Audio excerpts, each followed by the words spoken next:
अस्सलाम वालेकुम जी। इस वक्त हम PCRWR के सियाल मोड़ मॉडल फार्म पे मौजूद हैं। मेरे साथ इस फार्म के डिप्टी डायरेक्टर खुरम साहब हैं और उनके हाथ में एक इंस्ट्रूमेंट है जिसको कैमिलियन सेंसर कहते हैं। इस सेंसर की मदद से आप खेत के अंदर मौजूद पानी की मिकदार को जान सकते हैं और पौधे की जड़ों को जो पानी दस्तयाब है उसके बारे में भी जान सकते हैं कि वो कितना पानी अभी है। तो मज़ीद तफसील के लिए खुरम साहब बताइए, इस सेंसर की मदद से आप कैसे ये अंदाज़ा लगा सकते हैं कि पानी अब काफ़ी है या पानी और लगाना है या पानी की ज़रूरत नहीं है। अच्छा, जैसे ये मेरे पास इस टाइम जो मेरे हाथ में है इसका नाम है कैमिलियन सॉइल मॉइस्चर सेंसर। ठीक। सॉइल मॉइस्चर सेंसर मतलब कि ज़मीन में या मिट्टी के अंदर जैसा पानी की है उसकी कितना मिकदार मौजूद है या नहीं मौजूद, मॉइस्चर की। दुनिया में बेतहाशा अब आज तक खुरम साहब तुसी पंजाबी भी बोल सकते हैं। हाँ जी, पंजाबी कोई मसला नहीं। हाँ जी। दुनिया बेतहाशा सॉइल मॉइस्चर सेंसर ਜਿਹੜੇ ਨੇ ਉਹ मतलब ਕਿ ਬਣ ਚੁੱਕੇ ਨੇ। ਅੱਛਾ, ਇਹ ਬੇਸਿਕਲੀ ਟੂਲ ਹੈ, ਹੈਲਪਿੰਗ ਟੂਲ। ਮੈਂ ਇਹਨੂੰ ਕਹਾਂਗਾ ਹੈਲਪਿੰਗ ਟੂਲ। ਲੈਟਸ ਸੇ ਮੈਂ ਐਗਜ਼ਾਮਪਲ ਦੇਣਾ ਕਿ ਜੇ ਸਿੰਪਲ ਅਗਰ ਮੇਰੇ ਬਾਡੀ ਨੂੰ ਟੈਂਪਰੇਚਰ ਹੈ, ਮੇਰੇ ਜਿਸਮ ਮੇਰਾ ਗਰਮ ਹੈ ਤੇ ਮਹਿਸੂਸ ਮੈਨੂੰ ਹੋ ਰਿਹਾ ਕਿ ਮੇਰਾ ਬਾਡੀ ਮੈਨੂੰ ਜਿਸਮ ਮੇਰਾ ਟੁੱਟ ਰਿਹਾ, ਮੇਰਾ ਜਿਸਮ ਗਰਮ ਹੈ, ਲੇਕਿਨ ਇੱਕ ਟੂਲ ਇਜਾਦ ਹੋਇਆ ਜਿਹਦੀ ਵਜ੍ਹਾ ਤੋਂ ਪੈਟ ਅਸੀਂ ਉਹਦੇ ਨਾਲ ਮੋਨੀਟਰ ਕਰ ਲਾਂਗੇ ਮੇਰੇ ਬਾਡੀ ਦਾ ਕਿੰਨਾ ਟੈਂਪਰੇਚਰ ਹੈ। ਉਸ ਟੂਲ ਦਾ ਕਿੰਨਾ ਥਰਮਾਮੀਟਰ ਜੀ। ਸੇਮ ਥਰਮਾਮੀਟਰ ਬੇਸਿਕਲੀ ਸਾਡਾ ਹੈਲਪਿੰਗ ਟੂਲ ਹੈ। ਉਹ ਮੈਨੂੰ ਦੱਸ ਦੇਣਗੇ ਸਾਨੂੰ 100 ਬੁਖਾਰ ਹੈ, ਅਸੀਂ ਉਹਦੇ ਮੁਤਾਬਕ ਆਪਣੀ ਮੈਡੀਕੇਸ਼ਨ ਕਰਦੇ ਹਾਂ ਜੀ। ਇਸੇ ਤਰ੍ਹਾਂ ਜਿਹੜੇ ਹੈ ਸਾਇੰਟਿਸਟ ਵਗੈਰਾ ਨੇ ਸॉइल ਮਾਸਟਰ ਸੈਂਸਰ ਜਿਹੜੇ ਇਜਾਦ ਕੀਤੇ ਨੇ ਉਹਦਾ ਵੀ ਮਕਸਦ ਸਿਰਫ ਇਹੀ ਹੈਗਾ ਕਿ ਦੇਖੋ ਜ਼ਿਮੀਦਾਰ ਦਾ ਕੋਈ ਸ਼ੱਕ ਨਹੀਂ, ਬੜਾ ਅੱਛਾ ਤਜਰਬਾ ਹੈ ਜ਼ਿਮੀਦਾਰ ਦਾ, ਆਪਣਾ ਵਿਜ਼ਨ ਹੈ ਜ਼ਿਮੀਦਾਰ ਦਾ ਇੱਕ ਤਜਰਬਾ, ਉਹ ਆਪਣੇ ਤਜਰਬੇ ਬੇਸ ਤੇ ਆਈਡੀਆ ਲਾ ਲੈਂਦਾ ਕਿ ਜੇ ਮੇਰੇ ਪੌਦੇ ਨੂੰ, ਮੇਰੀ ਫਸਲ ਨੂੰ, ਮੇਰੀ ਜ਼ਮੀਨ ਨੂੰ ਇਸ ਟਾਈਮ ਪਾਣੀ ਦੀ ਜ਼ਰੂਰਤ ਹੈ ਜਾਂ ਨਹੀਂ ਹੈ। ਲੇਕਿਨ ਜਿਹੜੇ ਟੂਲਸ ਨੇ ਉਹ ਜ਼ਿਮੀਦਾਰ ਵਾਸਤੇ, ਸਾਇੰਟਿਸਟ ਵਾਸਤੇ, ਸਾਡੇ ਵਾਸਤੇ ਇੱਕ ਹੈਲਪਿੰਗ ਟੂਲ ਨੇ ਜਿਹੜੇ ਸਾਨੂੰ ਇੱਕ ਕਾਫੀ ਇੱਕ ਐਕੂਰੇਟ ਸਾਨੂੰ ਜ਼ਮੀਨ ਦੇ ਥੱਲੇ ਜਿਹੜਾ ਸਾਨੂੰ ਨਜ਼ਰ ਨਹੀਂ ਆ ਰਿਹਾ, ਜਿਹੜਾ ਇਨਵਿਜ਼ੀਬਲ ਹੈ ਸਾਡੇ ਵਾਸਤੇ, ਵਿਜ਼ੀਬਲ ਸਾਡੀ ਉਤਲੀ ਸਤ੍ਹਾ ਹੈ, ਥੱਲੇ ਸਾਨੂੰ ਦੱਸ ਕਿ ਥੱਲੇ ਕਿੰਨਾ ਮਾਇਸਚਰ ਮੌਜੂਦ ਹੈ। ਹੁਣ ਦੇਖੋ ਅਗਰ ਮੈਂ ਤੁਸੀਂ ਬੇਸ਼ੱਕ ਜਰਾ ਅਗਰ ਕੈਮਰਾ ਥੱਲੇ ਕਰੋ ਇਹ ਤਾਂ ਚਲੋ ਇੱਕ ਨਜ਼ਰ ਆ ਰਿਹਾ, ਲੇਕਿਨ ਅਗਰ ਉਸ ਸਾਈਡ ਤੋਂ ਤੁਸੀਂ ਦੇਖੋਗੇ ਹਲਕੀ ਜ਼ਰਾ ਜ਼ਮੀਨ ਇੱਕ ਜ਼ਰਾ ਖੁਸ਼ਕ ਤਰ੍ਹਾਂ ਨਜ਼ਰ ਆ ਰਹੀ ਹੈ। ਜੀ ਜੀ ਬਿਲकुल। ਲੇਕਿਨ ਉੱਤੋਂ ਸਤ੍ਹਾ ਖੁਸ਼ਕ ਹੈ ਲੇਕਿਨ ਥੱਲੇ ਇਹਦਾ ਅੱਛਾ ਵਾਲਾ ਵੱਤਰ ਮੌਜੂਦ ਹੋਏਗਾ। ਉਹ ਜਿਹੜਾ ਵੱਤਰ ਹੈ ਉਹ ਸਾਨੂੰ ਇਹ ਦੱਸਦੇ ਨੇ, ਜਿਹੜੇ ਸॉइल ਮਾਸਟਰ ਸਾਡੇ ਟੂਲਸ ਨੇ ਸਾਨੂੰ ਦੱਸਦੇ ਨੇ। ਇਹ ਜਿਹੜਾ ਸਾਡਾ ਮੇਰੇ ਕੋਲ ਹੈਗਾ ਇਹ ਆਸਟ੍ਰੇਲੀਆ ਦੀ ਇੱਕ ਇਜਾਦ ਹੈ, ਆਸਟ੍ਰੇਲੀਆ ਦੇ ਸਾਇੰਸਦਾਨ ਰਿਚਰਡ ਸਾਇਰੋਵਿਚ, ਉਹਨੇ ਇਹਨੂੰ ਇਜਾਦ ਕੀਤਾ। ਉਹਦਾ ਨਾਮ ਫਿਰ ਉਹਨੇ ਰੱਖਿਆ ਕੈਮਿਲਿयन ਸੈਂਸਰ। ਕੈਮਿਲਿयन ਕਹਿੰਦੇ ਨੇ ਬੇਸਿਕਲੀ ਗਿਰਗੜ ਨੂੰ। ਅੱਛਾ। ਗਿਰਗੜ ਦੀ ਇੰਗਲਿਸ਼ ਹੈ ਕੈਮਿਲਿयन, ਗਿਰਗੜ ਰੰਗ ਬਦਲਦਾ, ਜਿਹੜਾ ਰੰਗ ਬਦਲਦਾ। ਅੱਛਾ ਜੀ। ਅੱਛਾ, ਉਹਨੇ ਇਹਦਾ ਰੰਗ ਕਿਉਂ ਰੱਖਿਆ? ਅੱਛਾ, ਇਹ ਤੁਸੀਂ ਦੇਖੋ ਤਿੰਨ ਤਾਰਾਂ ਨੇ ਜੀ। ਅਸੀਂ ਸ਼ਾਇਦ ਪਹਿਲੇ ਵੀ ਬਰੀਫ ਕੀਤਾ ਸੀ ਕਿ ਇਹ ਤਿੰਨ ਇਹਦੇ ਥੱਲੇ ਰੱਖੇ ਉਹਨੇ ਸੈਂਸਰ, ਉਹਨੂੰ ਅਸੀਂ ਇਲੈਕਟ੍ਰੋਡਸ ਕਹਿੰਦੇ ਜਾਂ ਸੈਂਸਰ ਅਸੀਂ ਉਹਨੂੰ ਕਹਿੰਦੇ ਆ ਜੀ। ਉਹ ਅਸੀਂ ਲਾ ਦੇਣਾ ਤਿੰਨ ਡਿਫਰੈਂਟ ਗਹਿਰਾਈਆਂ ਦੇ ਉੱਤੇ। ਅੱਛਾ। ਲੈਟਸ ਸੇ ਹੁਣ ਅਸੀਂ ਮਿੱਠੇ ਦੇ ਬਾਗ 'ਚ ਖੜੇ ਆ। ਜੀ ਜੀ। ਤੇ ਮਿੱਠੇ ਦੇ ਥੋੜਾ ਜਿਹਾ ਮੈਨੂੰ ਬਾਗ ਦਿਖਾਣ ਦਿਓ। ਜੀ ਜੀ, ਬਾਗ ਦਿਖਾਓ। ਜਨਾਬ ਜ਼ਿਮੀਂਦਾਰ ਭਰਾਓ ਤੁਸੀਂ ਦੇਖ ਰਹੇ ਹੋ ਬਾਗ ਜਨਾਬ ਮਿੱਠੇ ਦਾ। ਮਿੱਠੇ ਦੇ ਬਾਗ ਦੇ ਵਿੱਚ ਇਹਨਾਂ ਨੇ ਖਾਲੇ ਬਣਾਏ ਨੇ ਔਰ ਉਸ ਖਾਲੇ ਦੇ ਵਿੱਚ ਪਾਣੀ ਲਾਉਂਦੇ ਨੇ। ਉਸ ਖਾਲੇ ਦੇ ਵਿੱਚ ਪੌਦੇ ਦੇ ਨਾਲ ਇਹ ਸੈਂਸਰ ਲੱਗਿਆ। ਜੀ ਖੁਰਮ ਸਾਹਿਬ ਅੱਗੇ ਦੱਸੋ। ਹਾਂਜੀ, ਤੇ ਇਹਦੇ ਵਾਸਤੇ ਅਸੀਂ ਫਿਰ ਜਿਹੜਾ ਨਾ ਇਹਨੂੰ ਤਿੰਨ ਗਹਿਰਾਈਆਂ ਚ ਲਾਇਆ, ਇਹਨੂੰ ਮੈਂ ਲਾਇਆ 6 ਦਾ ਮੈਂ ਪਹਾੜਾ ਪੜਿਆ। ਅੱਛਾ। 6 ਦੂਣੀ 12, 6 ਤੀ 18 ਮਤਲਬ ਇੰਚਾਂ ਚ। ਅੱਛਾ ਜੀ। ਪਹਿਲਾ ਸੈਂਸਰ ਮੈਂ ਲਾਇਆ 6 ਇੰਚਾਂ ਦੇ ਉੱਤੇ, ਦੂਸਰਾ ਲਾਇਆ 12 ਇੰਚ ਦੇ ਉੱਤੇ, ਤੀਸਰਾ ਮੈਂ ਲਾਇਆ 1.5 ਫੁੱਟ ਯਾਨੀ ਕਿ 18 ਇੰਚ ਤੇ ਲਾਤਾ। ਠੀਕ ਹੈ ਜੀ। ਹੁਣ ਐਟ ਅ ਟਾਈਮ ਜਿਹੜਾ ਮੇਰਾ ਸਾਨੂੰ ਉੱਤੇ ਜਿਹੜਾ ਰੀਡਰ ਹੈ ਨਾ ਜੀ, ਇਹ ਤਿੰਨ ਗਹਿਰਾਈਆਂ ਦੇ ਉੱਤੇ ਪਾਣੀ ਦੱਸੇਗਾ ਕਿ ਤੁਹਾਡੀ ਥੱਲੇ ਪਾਣੀ ਦੀ ਕੀ ਪੋਜੀਸ਼ਨ ਹੈ। ਠੀਕ ਹੋ ਗਿਆ। ਹੁਣ ਇਹ ਮਤਲਬ ਕਿ ਮੈਂ ਰੀਡਰ ਹੈ ਬੇਸਿਕਲੀ ਜੀ। ਇਹ ਸਾਡੇ ਕੋਲ ਪੋਰਟੇਬਲ ਹੈ, ਜ਼ਿੰਮੇਦਾਰ ਬੇਸ਼ੱਕ ਆਪਣੇ ਘਰ ਲੈ ਜਾਏ, ਮਰਜ਼ੀ ਲੈ ਜਾਏ ਜੀ। ਜਦੋਂ ਆਏਗਾ ਤਾਰਾਂ ਲੱਗੀਆਂ ਰਹਿਣਗੀਆਂ, ਉਹਨੂੰ ਆ ਕੇ ਕਨੈਕਟ ਕਰੇਗਾ ਇਹਦੇ ਨਾਲ, ਥੱਲੇ ਦਾ ਬਟਨ ਆਨ ਕਰੇਗਾ। ਅੱਛਾ ਜੀ। ਇਹ ਉੱਤੇ ਨਜ਼ਰ ਇੱਕ ਡਿਸਪਲੇ ਆ, ਤੁਸੀਂ ਲਾਈਟਸ ਜ਼ਰਾ ਵੇਖੋ, ਤਿੰਨ ਲਾਈਟਸ ਆਈਆਂ ਨੇ। ਜੀ ਜੀ, ਇਹ ਨਜ਼ਰ ਆ ਰਿਹਾ। ਬੇਸਿਕਲੀ ਤਿੰਨ ਲਾਈਟਸ ਨੂੰ ਹੀ ਉਹਨੇ ਦੱਸਿਆ ਕਿ ਜੀ ਇਹ ਕੈਮਿਲਿयन ਹੈ। ਅੱਛਾ ਜੀ। ਹੁਣ ਜਿਹੜਾ ਇਸ ਟਾਈਮ ਤੁਹਾਨੂੰ ਨਜ਼ਰ ਆ ਰਿਹਾ ਇੱਕ ਰੈੱਡ ਹੈ, ਦੋ ਸਬਜ਼ ਨੇ। ਹਾਂਜੀ ਬਿਲਕੁਲ। ਅੱਛਾ, ਇਹਨਾਂ ਦਾ ਕੀ ਮਤਲਬ ਹੈ? ਇਹਦੀ ਤਿੰਨ ਲਾਈਟਸ ਨੇ ਬੇਸਿਕਲੀ ਨੇ, ਇੱਕ ਹੈਗੀ ਬਲੂ, ਇੱਕ ਹੈਗੀ ਸਬਜ਼, ਇੱਕ ਹੈਗੀ ਰੈੱਡ। ਬਲੂ ਅਗਰ ਲਾਈਟ ਹੋਏਗੀ ਨਾ, ਬਲੂ ਦਾ ਮਤਲਬ ਹੈਗਾ ਕਿ ਬਿਲਕੁਲ ਤਰਵੱਤਰ। ਠੀਕ ਹੋ ਗਿਆ।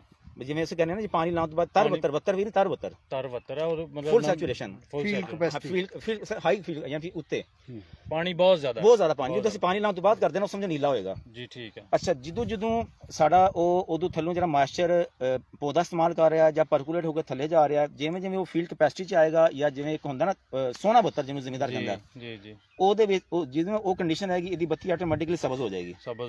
ਯਾਨੀ ਸਬਜ਼ ਉਹ ਪੁਆਇੰਟ ਆ ਜਿੱਥੇ ਜਨਾਬ ਪੌਦੇ ਨੂੰ ਪਾਣੀ ਜਿਹੜਾ ਨਾਰਮਲ ਵਾਟਰ ਕੰਡੀਸ਼ਨ ਸੋਹਣਾ, ਯਾਨੀ ਕਿ ਪਾਣੀ ਮੌਜੂਦ ਹੈ, ਯਾਨੀ ਉਹਨੂੰ no need to irrigation, no need to water. ਔਰ 18 ਇੰਚ ਤੇ ਇਸ ਟਾਈਮ ਮੌਜੂਦ ਜੀ। ਠੀਕ ਹੋ ਗਿਆ। ਅੱਛਾ, ਠੀਕ ਹੋ ਗਿਆ। ਉਸ ਤੋਂ ਬਾਅਦ ਫਿਰ ਆ ਜਾਏਗੀ ਤੁਹਾਨੂੰ ਰੈੱਡ ਤੁਹਾਨੂੰ ਪਤਾ ਇੰਟਰਨੈਸ਼ਨਲ ਵੈਸੇ ਇੱਕ ਸਿੰਬਲ ਹੈਗਾ ਇੱਕ ਖਤਰੇ ਦਾ ਜੀ। ਤੇ ਇਹਨਾਂ ਨੇ ਫਿਰ ਉਹ ਇਹਨੂੰ ਦਿੱਤੀ ਹੈ ਰੇਂਜ ਕਿ ਜਿਹਨੂੰ ਰੈੱਡ ਬੱਤੀ ਬਲੇਗੀ, ਉਹਦਾ ਮਤਲਬ ਹੈਗਾ ਕਿ ਹੁਣ ਤੁਸੀਂ ਉਸ ਜ਼ੋਨ 'ਚ ਦਾਖਲ ਹੋ ਗਏ ਹੋ ਕਿ ਤੁਸੀਂ ਹੁਣ ਇਹਨੂੰ ਇਰੀਗੇਸ਼ਨ ਕਰ ਸਕਦੇ ਹੋ, ਪਾਣੀ ਲਾ ਸਕਦੇ ਪਾਣੀ ਲਾ ਸਕਦੇ ਹੋ। ਲੇਕਿਨ ਫੈਸਲਾ ਅਸਲ ਇੱਥੇ ਸਵਾਲ ਇਹ ਪੈਦਾ ਹੁੰਦਾ ਕਿ ਇਹ ਉੱਤਲੀ ਅਜੇ ਸਿਰਫ ਰੈੱਡ ਆ, ਜੀ ਜੀ, ਥੱਲੇ ਵਾਲੀਆਂ ਦੋਏ ਜਿਹੜੀਆਂ ਨੇ ਉਹ ਉਹ ਅਜੇ ਸਬਜ਼ ਆ ਰਹੀਆਂ ਨੇ। ਅਸੀਂ ਪਾਣੀ ਕਿਸ ਟਾਈਮ ਲਾਉਣਾ? ਕਿਸ ਟਾਈਮ ਲਾਣਾ? ਅੱਛਾ, ਬੜਾ ਅੱਛਾ ਤੁਸੀਂ ਸਵਾਲ। ਅੱਛਾ, ਉਹਦੇ ਵਿੱਚ ਸਾਡੀ ਆਪਣੀ ਵਿਜ਼ੂਅਲਾਈਜੇਸ਼ਨ ਜ਼ਿੰਮੇਦਾਰ ਦੀ ਆਏਗੀ। ਮੈਂ ਹੁਣ ਦੇਖਾਂ ਕਿ ਜਿਹੜਾ ਮੇਰਾ ਪਲਾਂਟ ਹੈ ਉਹਦੀ ਕਿੰਨੀ ਹਾਈਟ ਹੈ, ਉਹਦੀ ਕਿੰਨੀ ਉਮਰ ਹੈ, ਅੱਛਾ ਜੀ, ਕਿਆ ਜਿਹੜੀ ਉਹਦੀ ਰੂਟਸ ਨੇ ਉਹ ਕਿੱਥੋਂ ਤੱਕ ਟਰੈਵਲ ਕਰ ਚੁੱਕੀਆਂ ਨੇ, ਯਾਨੀ ਉਹਦੀ ਗਹਿਰਾਈ ਹਾਂ ਕਿੰਨੀ? ਗਹਿਰਾਈ। ਕਿਉਂਕਿ ਮੈਂ ਦੇਖੋ ਨਾ, ਮੈਂ ਇਸ ਟਾਈਮ 6 ਇੰਚ 12 ਇੰਚ ਤੇ 18 ਇੰਚ ਤੇ ਮੈਂ ਲਾਏ ਨੇ। ਅੱਛਾ ਜੀ, ਇਹਦੇ ਮੁਤਾਬਕ ਇਸ ਟਾਈਮ ਕਿ ਜਿਹੜਾ 6 ਇੰਚ ਹੈਗਾ ਉਹ ਸਾਨੂੰ ਸ਼ੋਅ ਕਰ ਰਿਹਾ ਕਿ ਇੱਥੇ ਹੁਣ ਮੋਇਸਚਰ ਘਟ ਗਿਆ ਅੱਛਾ ਜੀ, 6 ਇੰਚ ਵਾਲੀ ਲੇਅਰ ਦੇ ਉੱਤੇ ਨਾ, ਲੇਕਿਨ ਥੱਲੇ 12 ਇੰਚ ਤੇ 18 ਇੰਚ ਦੇ ਉੱਤੇ ਵਾਲੀ ਸਫੀਸ਼ੀਐਂਟ ਮੋਇਸਚਰ ਮੌਜੂਦ ਹੈ ਮੌਜੂਦ ਅੱਛਾ ਹੈਗਾ। ਜੀ, ਅੱਛਾ ਜੀ, ਅੱਛਾ, ਇੱਥੇ ਮੈਂ ਹੁਣ ਖੁਦ ਮੈਂ ਡਿਸੀਜਨ ਲੈਣਾ ਕਿ ਸਾਡਾ ਤੇ ਚਲੋ ਮੈਂ ਜਿੱਥੇ ਇਸ ਟਾਈਮ ਸੇ ਮੌਜੂਦ ਹੈ ਸਾਡਾ ਹੈਗਾ ਨਾਨ ਇਰੀਗੇਟਿਡ ਏਰੀਆ, ਮਤਲਬ ਇੱਥੇ ਨਹਿਰੀ ਪਾਣੀ ਮੌਜੂਦ ਨਹੀਂ ਹੈ। ਇਰੀਗੇਸ਼ਨ ਸਾਰੀ ਇਰੀਗੇਟਿਡ ਏਰੀਆ ਚਾਹੁੰਦਾ, ਲੇਕਿਨ ਸਾਨੂੰ ਨਹਿਰੀ ਪਾਣੀ ਮੌਜੂਦ ਕੋਈ ਨਹੀਂ। ਅਸੀਂ ਹੈਗੇ ਆ ਗਰਾਊਂਡ ਵਾਟਰ ਯਾਨੀ ਟਿਊਬਵੈਲ ਦੇ ਜ਼ਰੀਏ ਲਾਉਂਦੇ, ਟਿਊਬਵੈਲ ਇਰੀਗੇਸ਼ਨ ਤੇ ਲਾਉਂਦੇ ਹੋ। ਤੇ ਉਹ ਫਿਰ ਜ਼ਿੰਮੇਦਾਰ ਜਿਪਨਾ ਡਿਸੀਜਨ ਮੇਕਿੰਗ ਹੈ ਕਿ ਅਗਰ ਤੇ ਉਹਦੀ ਅਗਰ ਉਹ ਵੇਖੇ ਕਿ ਮੇਰੇ ਨਹਿਰੀ ਪਾਣੀ ਆ ਰਿਹਾ ਤੇ ਬੇਸ਼ੱਕ ਉਹ ਫਿਰ ਇਰੀਗੇਟ ਨੂੰ ਕਰ ਦੇ। ਅਗਰ ਫਰਜ਼ ਕਰੋ ਨਹਿਰੀ ਪਾਣੀ ਅਵੇਲੇਬਲ ਨਹੀਂ ਹੈਗਾ, ਉਹ એનર્ਜੀ ਨਹੀਂ ਜ਼ਾਇਆ ਕਰਨ, ਤੇ ਉਹ ਮੈਂ ਕਹਾਂਗਾ ਕਿ ਬੇਸ਼ੱਕ ਹਾਲੀ ਉਹ ਵੇਟ ਕਰ ਸਕਦਾ ਹੈ, ਕਿਉਂਕਿ ਬੇਸ਼ੱਕ 6 ਇੰਚ ਤੇ ਪਾਣੀ ਘਟਿਆ ਲੇਕਿਨ ਥੱਲੇ 12 ਤੇ 18 ਤੇ ਪਾਣੀ ਮੌਜੂਦ ਹੈ। ਅੱਛਾ, ਰੂਟ ਸੇ ਬੜਾ ਇੱਕ ਬਿਹੇਵੀਅਰ ਹੈ ਜੀ, ਸੇਮ ਲਾਈਕ ਜਿਵੇਂ ਅਸੀਂ ਕਹਿੰਦੇ ਹਾਂ ਕਿ ਜੀ ਮਤਲਬ ਕਿ ਅਗਰ ਤੁਸੀਂ ਕਿਸੇ ਬੱਚੇ ਨੂੰ ਖਿਲੌਣਾ ਉਹਦੇ ਕੋਲ ਹੀ ਜਾ ਕੇ ਦੇਤਾ, ਉਹ ਜੁਸਤਜੂ ਨਹੀਂ ਕਰੇਗਾ ਕੋਈ ਵੀ ਜੀ, ਲੇਕਿਨ ਬੱਚਾ ਦੂਰ ਖੜਾ ਅਸੀਂ ਉਹਨੂੰ ਸ਼ਾਇਦ ਦਿਖਾਉਂਦੇ ਆ, ਉਹ ਕੋਸ਼ਿਸ਼ ਕਰੇਗਾ ਸਾਡੇ ਕੋਲ ਆਉਣ ਦੀ, ਜੁਸਤਜੂ ਕਰੇਗਾ। ਸੇਮ ਲਾਈਕ ਰੂਟਸ ਨੇ, ਅਗਰ ਤਾਂ ਤੁਸੀਂ ਰੂਟਸ ਨੂੰ ਉੱਥੇ ਹੀ ਜਿਵੇਂ ਜਿਹੜਾ ਜ਼ਿਮੀਂਦਾਰ ਜ਼ਿਆਦਾ ਪਾਣੀ ਲਾਉਂਦਾ, ਜ਼ਿਆਦਾ ਫਰਟੀਗੇਸ਼ਨ ਕਰਦਾ, ਕੀ ਹੁੰਦਾ ਕਿ ਰੂਟਸ ਨੂੰ ਹਿਲਣਾ ਨਹੀਂ ਪੈਂਦਾ, ਉੱਥੇ ਮੌਕੇ ਤੇ ਉਹਨੂੰ ਖੁਰਾਕ ਵੀ ਮੇਰੀ ਪਾਣੀ ਵੀ ਮਿਲ ਰਿਹਾ। ਠੀਕ ਹੋ ਗਿਆ। ਜਦੋਂ ਉਹਨੂੰ ਖੁਰਾਕ ਜਾਂ ਪਾਣੀ ਡੈਫੀਸ਼ੀਐਂਟ ਉਹਨੂੰ ਆਏਗਾ, ਉਹ ਰੂਟਸ ਟਰੈਵਲ ਕਰਨਗੀਆਂ, ਯਾਨੀ ਕਿ ਜਿਸ ਤਰਫ ਪਾਣੀ ਜ਼ਿਆਦਾ ਹੋਏਗਾ ਉਸ ਤਰਫ ਜੜਾਂ ਦੀ ਨਸ਼ੋਨੁਮਾ ਜਿਹੜੀ ਨਾ ਜੜ ਉਸ ਤਰ੍ਫ ਮੂਵ ਕਰੇਗੀ, ਟਰੈਵਲ ਕਰੇਗੀ, ਯਾਨੀ ਕਿ ਪਾਣੀ ਦੀ ਤਲਾਸ਼ ਜਾਏਗੀ। ਠੀਕ ਹੋ ਗਿਆ। ਤੇ ਇਹਦੇ ਨਾਲ ਇਹ ਵੀ ਕਿ ਜਿੰਨੀਆਂ ਵੇਖੋ ਇਹ ਵੀ ਇੱਕ ਸਾਇੰਸ ਹੈ ਪੂਰੀ ਰੂਟਸ ਦੀ ਐਗਰੋਨੋਮੀ ਕਹਿ ਲਓ ਜਾਂ ਜੀ ਸਾਇਲ ਦੀ, ਕਿ ਜਿੰਨੀਆਂ ਰੂਟਸ ਅੱਛੀਆਂ ਹੋਣ, ਜਿੰਨੀਆਂ ਡੀਪ ਜਾਣ, ਮਤਲਬ ਉਹਦਾ ਵੀ ਇੱਕ ਅੱਛਾ ਹੈਲਥ ਤੇ ਅਸਰ ਪੈਂਦਾ ਪੌਦੇ ਉੱਤੇ ਨਾ। ਵੈਸੇ ਵੀ ਅਸੀਂ ਪੜ੍ਹਿਆ primary, secondary, tertiary roots different types ਹੁੰਦੀਆਂ ਨੇ। ਅੱਛਾ, ਇਹਦੇ ਵਿੱਚ ਅੱਛਾ ਇਹ ਤੇ ਹੈਗਾ ਜ਼ਿਮੀਂਦਾਰ ਵਾਸਤੇ ਸਿੰਪਲ ਨਾ ਜਿਹੜੇ ਲਾਈਟਸ ਨੇ, ਲੇਕਿਨ ਜਿਹੜਾ ਉੱਤੇ ਅਗਰ ਡਿਸਪਲੇ ਤੇ ਸ਼ਾਇਦ ਮੈਨੂੰ ਨਹੀਂ ਨਜ਼ਰ ਆ ਸਕੇਗਾ, ਇਹਦੀ ਬੇਸਿਕਲੀ ਉਹਨੇ ਨਾ ਰੇਂਜਸ ਬਣਾਈਆਂ ਨੇ ਜੀ। ਮੈਂ ਸਿੰਪਲ ਰੇਂਜਸ ਦੱਸ ਦੇਣਾ। ਰੇਂਜਸ ਦੀ ਕੀ ਨੇ, ਅਗਰ ਤੇ ਡਿਸਪਲੇ ਸ਼ੋ ਕਰੇਗਾ 0 ਤੋਂ ਲੈ ਕੇ 2 ਤੱਕ, ਇਹਦੇ 'ਚ ਰੀਡਿੰਗ ਆਉਂਦੀ ਹੈ 0.1, 2.1, 1.1, 1.2। ਠੀਕ ਹੈ ਜੀ। 0 ਤੋਂ ਲੈ ਕੇ 2 ਤੱਕ ਰਹੇਗਾ ਨਾ, ਉਹ ਹੈਗੇ ਜੀ ਨੀਲੀ ਬੱਤੀ। ਅੱਛਾ ਜੀ। ਅੱਛਾ, ਇੱਥੇ ਇੱਕ ਸਵਾਲ ਆਇਆ ਅਜ਼ਰ ਚੌਧਰੀ ਸਾਹਿਬ ਦਾ, ਉਹ ਕਹਿੰਦੇ ਨੇ ਮੈਂ ਲੈਣਾ ਤੇ ਕਿੱਥੋਂ ਮਿਲੇਗਾ ਮੈਨੂੰ?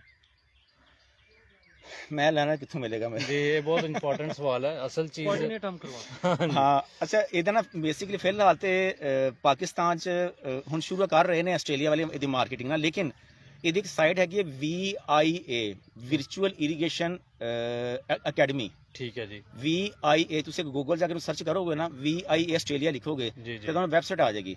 ਉਹਦੇ ਦੇ ਉੱਤੇ ਇਹਨਾਂ ਨੇ ਸਾਰੀ ਆਪਣੀ ਪ੍ਰੋਡਕਟਸ ਦਿੱਤੀਆਂ ਹੋਈਆਂ, ਨਾਲ ਉਹਨਾਂ ਦੀ ਕੀਮਤ ਵੀ ਲਿਖੀ ਹੋਈ ਹੈ ਕਿ ਕਿੰਨੇ ਕਿੰਨੇ ਡਾਲਰ ਦਾ ਹੈ। ਤੁਸੀਂ ਆਨਲਾਈਨ ਮਤਲਬ ਕਿ ਤੁਹਾਨੂੰ ਪਰਚੇਜ਼ ਕਰ ਸਕਦੇ ਹੋ, ਬਿਲਕੁਲ ਆਨਲਾਈਨ।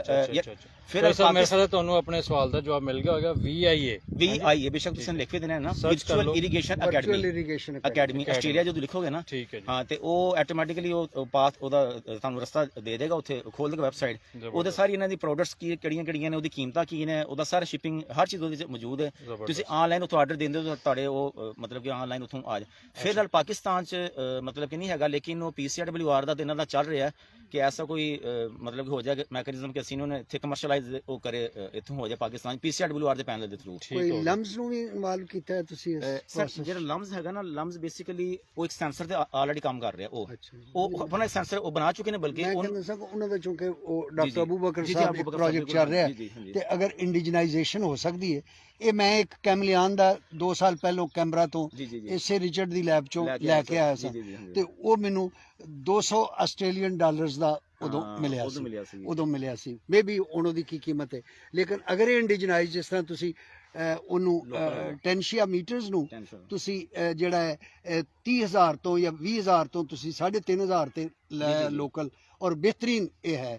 ਇਸੇ ਤਰ੍ਹਾਂ ਹੀ ਮੇਰਾ ਖਿਆਲ ਹੈ ਜ਼ਿਮੀਂਦਾਰਾਂ ਲਈ ਅਗਰ ਅਸੀਂ ਸਾਡਾ ਮੁਲਕ ਜਿਹੜਾ ਹੈ ਐਟਮ ਬੰਬ ਬਣਾ ਸਕਦੇ ਹਾਂ, ਲੇਜ਼ਰ ਇੱਥੇ ਬਣਾ ਕੇ ਬਾਕੀ ਦੁਨੀਆ ਨੂੰ ਦੇ ਸਕਦੇ ਹਾਂ, ਤੇ ਇਹ ਤੇ ਚੀਜ਼ ਕੰਮ ਹੋ ਰਿਹਾ। ਸੋ ਉਹ ਅਜ਼ਰ ਚੌਧਰੀ ਸਾਹਿਬ ਦਾ ਜਿਹੜਾ ਕੁਐਸਚਨ ਇਹ ਹੈ ਕਿ ਅਸੀਂ ਅਗਰ ਇਹ ਹੀ ਹੋਵੇ, ਮਤਲਬ ਮੈਂ ਇੱਕ ਇਹ ਲਿਆ ਸੀ ਤੇ ਇੱਕ EC ਮੀਟਰ ਲਿਆ, $360 ਦੇ ਕੇ, ਹਾਲਾਂਕਿ ਡਾਕਟਰ ਮੁਬੀਨ ਵੀ ਜੀ ਉੱਥੇ ਜੀ ਡਾਕਟਰ ਨਾਲ ਸਨ ਉੱਥੇ, ਤੇ ਉਹਨਾਂ ਨੇ ਮਤਲਬ ਉਸ ਵਾਸਤੇ ਲਿਆ। ਤੇ ਮੇ ਵੀ ਉਹ ਅਗਰ ਇਹ VIA ਤੇ ਵਿਜ਼ਿਟ ਕਰਦੇ ਨੇ ਤੇ ਉੱਥੋਂ ਅਗਰ ਨਹੀਂ ਤੇ ਲੇਕਿਨ ਇਹ ਜਿਹੜਾ ਕਿਉਂਕਿ ਡਾਕਟਰ ਅਬੂ ਬਕਰ ਲਮਜ਼ ਦੇ ਨਾਲ ਵੀ ਸਾਡਾ ਇੱਕ ਆਪਣਾ ਹੈ, ਅਸੀਂ MOU ਸਾਈਨ ਕੀਤਾ, Savi is working with them ਕਿ ਅਸੀਂ ਇਹਨਾਂ ਨੂੰ ਇੰਡੀਜਨਾਈਜ਼ ਕਰੀਏ।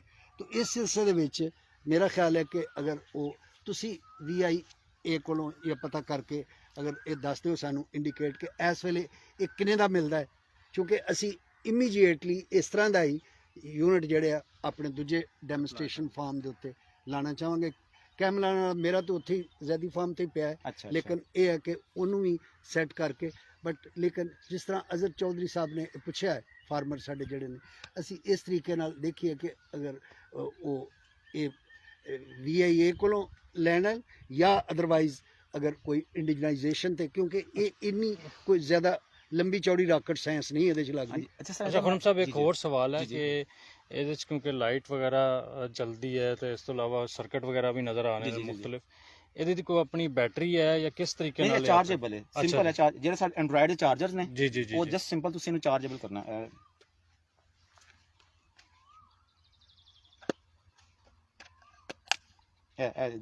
ਪੋਰਟ ਬਣੀ ਜਸਟ ਜਿਹੜਾ ਐਂਡਰੋਇਡ ਜਿਹੜਾ ਚਾਰਜਰ ਹੈ ਸਾਡਾ ਉਹਦੇ ਨਾਲ ਤੁਸੀਂ ਇਹਨੂੰ ਜਸਟ ਬੈਟਰੀ ਦੇ ਬਿਲਡ ਹੈ, ਬੈਟਰੀ ਲੱਗੀ ਹੋਈ ਹੈ, ਇਹ ਚਾਰਜੇਬਲ ਬੈਟਰੀ ਹੈ ਤੇ ਤੁਸੀਂ ਮਤਲਬ ਬੜੀ ਅੱਛੀ ਦੀ ਲਾਈਫ ਇਹ ਸਮਝੋ ਅਸੀਂ ਹਾਲੀ ਤੱਕ ਸਾਨੂੰ 17 ਦੇ ਆਏ ਹੋਏ ਨੇ, ਅਸੀਂ ਇਹਨੂੰ ਚੇਂਜ ਨਹੀਂ ਕੀਤਾ, ਸਾਰੇ ਉਹੀ ਚੱਲ ਰਹੇ ਨੇ, ਬੜੀ ਅੱਛੀ ਇਹਨਾਂ ਦੀ ਲਾਈਫ ਹੈ ਮਤਲਬ ਕਿ। ਤੇ ਵੈਸੇ ਬੈਟਰੀ ਲੋਕਲ ਅਵੇਲੇਬਲ ਵੀ ਹੈ, ਅਗਰ ਫਸਲ ਖਤਮ ਵੀ ਹੋ ਜਾਏ ਤੇ ਲੋਕਲ ਮਾਰਕੀਟ 'ਚ ਬੈਟਰੀਆਂ ਸਾਨੂੰ ਮਿਲ ਜਾਂਦੀਆਂ ਨੇ। ਠੀਕ ਹੋ ਗਿਆ ਖੁਰਮ ਸਾਹਿਬ, ਮੇਰੇ ਖਿਆਲ ਅੱਗੇ ਚਲੀਏ। ਜੀ ਜਗ੍ਹਾ ਚਲੀਏ ਜੀ, ਬਹੁਤ ਸ਼ੁਕਰੀਆ।